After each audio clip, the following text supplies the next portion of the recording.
Hey! Tambala na! At eto na sila, ang nag-iisang masugid na tagahanga ni Nicole Yala. Chris Chuper! Kasama ang nag-iisang die-hard fan ni Chris Chuper, Nicole Yala! Mula sa Mahiwagang Burnay, ang kwento. Ako po si Jiro, isang teller sa isang money remittance center. Ang ikukwento ko po ay base sa aking karanasan na hindi ko malilimutan dito sa lugar kung saan nakapwesto ang trabaho ko. 8 months ago nang nadistino ako noong mga unang araw, okay naman. Ito yung matipong partner eh. Walang tuldok yung sentence. Ano nangyari? Ulit. 8 months ago, nung nadistino ako noong mga unang araw, okay naman. Same setup sa mga dati ko napuntahan ng mga branch. Pero makalipas ang ilang araw, doon na nagsimula ang nakakakilabot na karanasan ko sa branch na yun. Isang araw habang kabubukas ko lang ng branch, habang naglilinis ako, may narinig akong boses ng isang bata.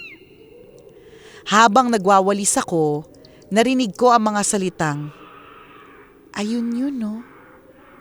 Nung nilingon ko ang aking ulo, wala naman ako nakitang tao o bata sa paligid ng branch na pinagtatrabahuhan ko.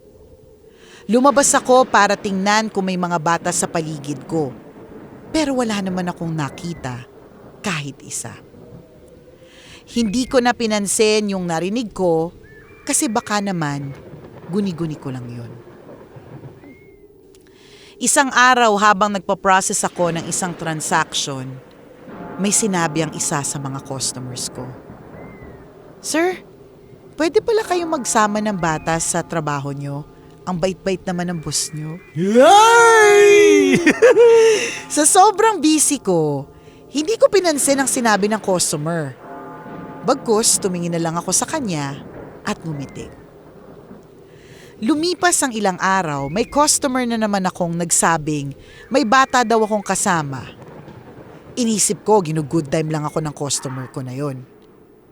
Pero iba na ang usapan nang sa pangatlo kong customer na dayuhan, siya naman na nagsabing umiiyak daw ang anak ko at nagtatago sa pinto ng CR ng branch ko. Yay! Katakot!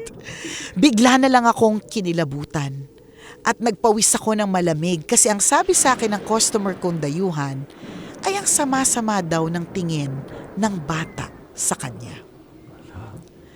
Kinahapunan nang hiram ako ng gamit na palayok sa kapitbahay ko. Nagpausok ako ng insenso sa loob ng branch ko.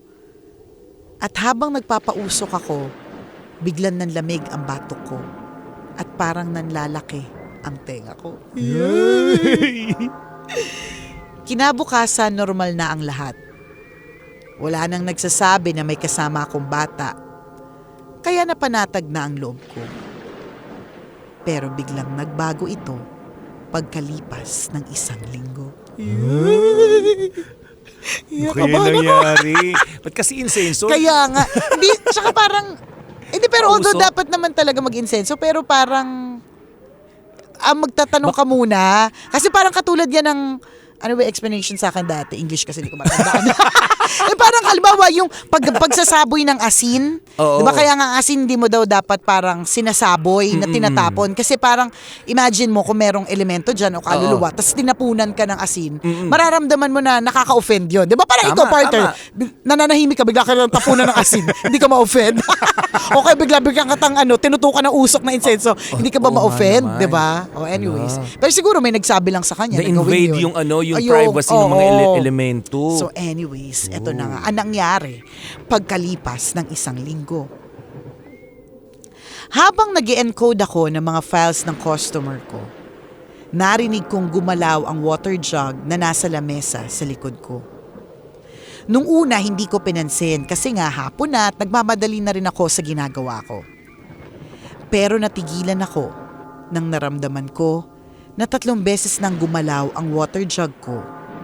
Kaya naman, kahit kinakabahan, kinuha ko ang cellphone ko at kinunan ko ng video yung lamesa sa likod ko. Ay! Parang tayo lang naman dalawa sa booth, partner. Nakakatakot. Tapos alam mo yung feeling ko, partner. Gumagana yung imagination kasi. Saka, partner, parang feeling ko dito sa studio natin ngayon, parang ang dami-daming space.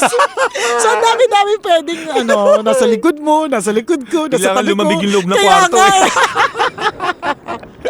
So, yun na nga, partner. Kahit kinakabahan, kinuha ko ang cellphone ko at kinuhanan ko ng video yung lamesa sa likod ko.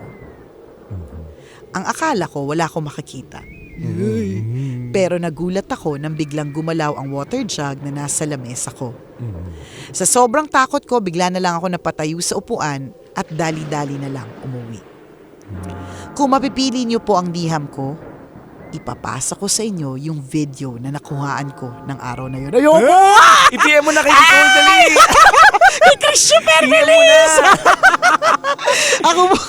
Ako po si Jiro, isang tambalanista since 2007 at ito ang nakakatakot kong kwento.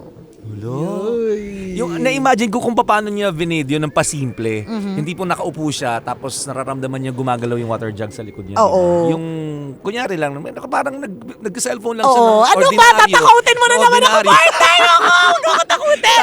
Parang pili ko itaw sa likod ko. Huwag mo ako tatakutin! Agad makakalabas. Huwag mo ako Bigat ang tatakutin! pinto dito.